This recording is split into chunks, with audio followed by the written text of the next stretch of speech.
Symptoms of unforgiveness of others. Now, in this segment, I want to share with you some of the things I've seen in my clients who have struggled with unforgiveness towards others and actually themselves.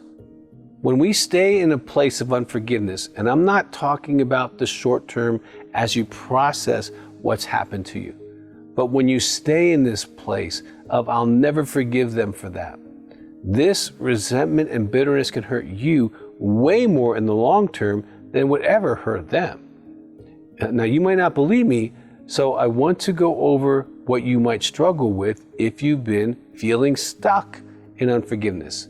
Let me just go through a bunch of things here. If you're struggling with unforgiveness, here's some things that can happen. When that person's name comes up in a conversation, you get this little knot in your gut. That's probably a sign of unforgiveness.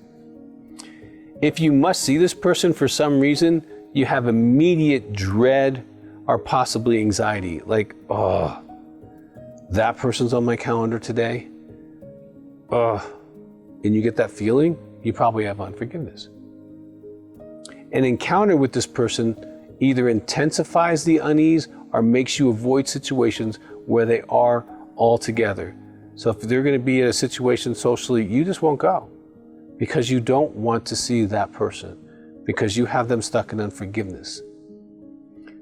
Number 4, if that person does something even slightly off with you, you will extremely overreact even if it's all on the inside. You might not yell and scream and act like a 2-year-old, but on the inside, that 2-year-old's really alive and you feel just in having that attitude, okay, then you probably have unforgiveness. You have secret desires that they would move away or magically disappear that you don't tell anybody about, but you have those thoughts and feelings. You might have unforgiveness. You're extremely impatient with them.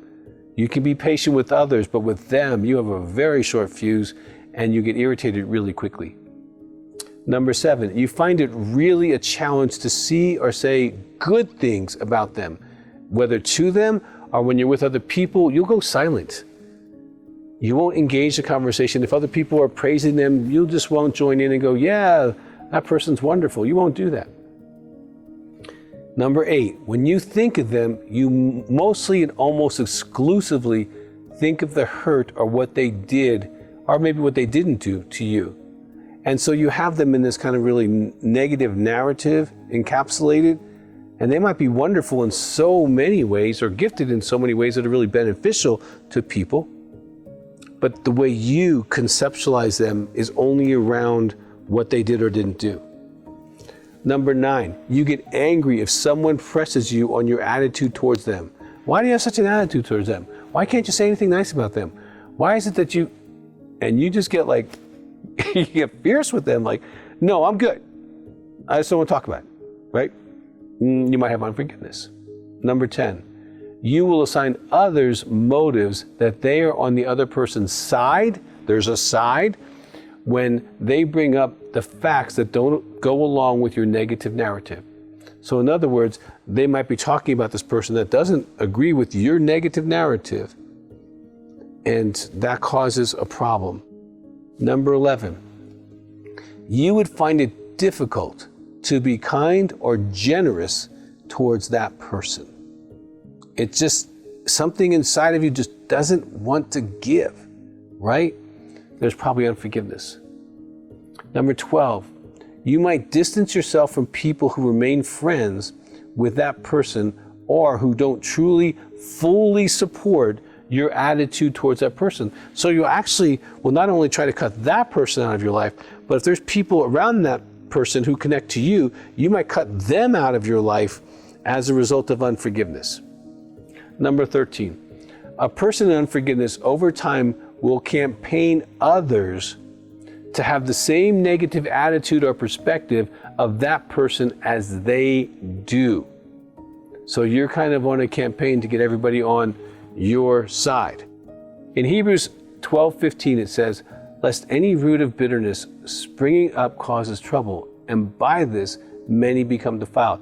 That's the scripture's way of saying you're trying to create a team against this person. You're hurting other people now that this thing's inside of you. Number 14, overall, the person becomes more negative about life and others. And what happens when your heart closes towards this person, actually your heart starts closing towards other people and actually towards life itself. You get really negative. And if you know someone who's like really old, negative, and bitter, it's because they just haven't chosen the path to forgive everybody. Number 15, they tend to move towards a heart position where they don't trust others in general, which can really hurt them. In my book, Partner Betrayal Trauma, I discuss the damages of a heart that moves towards mistrust as a result of trauma, and long term, there's not a happily ever after in that story because they've closed their heart. And you don't want unforgiveness to do that to you because long term it can hurt you. I think you're getting the point. You feel and behave in such a way that you are truly stuck in your heart towards that person. You don't think or feel towards them like you do other people. And I say this without judgment. I'm not trying to judge you, because for some of you, what was done to you is egregious and even criminal. Now, let's go through what it looks like when you do forgive someone from your heart. I'm going over this so that you can look forward to what most likely it will feel like when you do some of the work that's ahead of you in this teaching here we're going into. Again, I'm not just making this stuff up. This is my experience of working with clients for almost 40 years who have experienced a wide range of abuse, neglect, trauma from strangers, from family members, even from their spouse. So I have seen some people work really hard, and it took some time to get there, but when they were able to forgive, their life looked more like what I'm going to share with you. Number one, when that person's name comes up in a topic, they don't get the nod anymore. Number two, if you have to see this person for some reason, you don't have that immediate dread of going to that event. If you actually see them, you will not get that nod, or you will not do all you can do to avoid them. You'll just kind of let it happen and go with the flow and not make it a thing. Number four, if that person does something even slightly off with you, you're not going to extremely overreact and make it a big thing on the inside or on the outside. There are no secret desires that they would move away or magically disappear. Actually, most of that negative kind of preoccupation, that negative narrative, that story that you have, it goes away because it's not needed anymore to support your unforgiveness. Number six, you are able to be more gracious towards them in your mind and your behavior. You start seeing them more as a person who is flawed, not some object that's to be despised and cast into outer darkness, okay? Number seven, you are able to see or say good things about them because you start seeing that they're a person and that they have strengths and weaknesses. Now, when you think of them, you are able to see them in the context of a longer story of a relationship. If there was a relationship, if it's a stranger, you won't have that. But you get to see the longer story. Number nine, you don't get angry if someone brings them up in a conversation or spends time with that person. You don't get weird about that. Number 10, you will not assign others motives that they are on the other person's side when they bring up facts that don't go along with your negative narrative. Because one, your narrative's disappearing and you're no longer on a side. They're no longer the enemy. They're human. Okay. Number 11, you would find it easier to be kind or generous toward that person if you are still in a relationship with that person. Because some of these people are family. Some of these people are spouses. Some of these people you're going to be in relationship because of circumstances. It could be a business partner. And you're still going to have to work together. Number 12, you won't require distance from people who remain friends with that person or who don't fully support your attitude towards that person. There's not going to be drawing lines like that.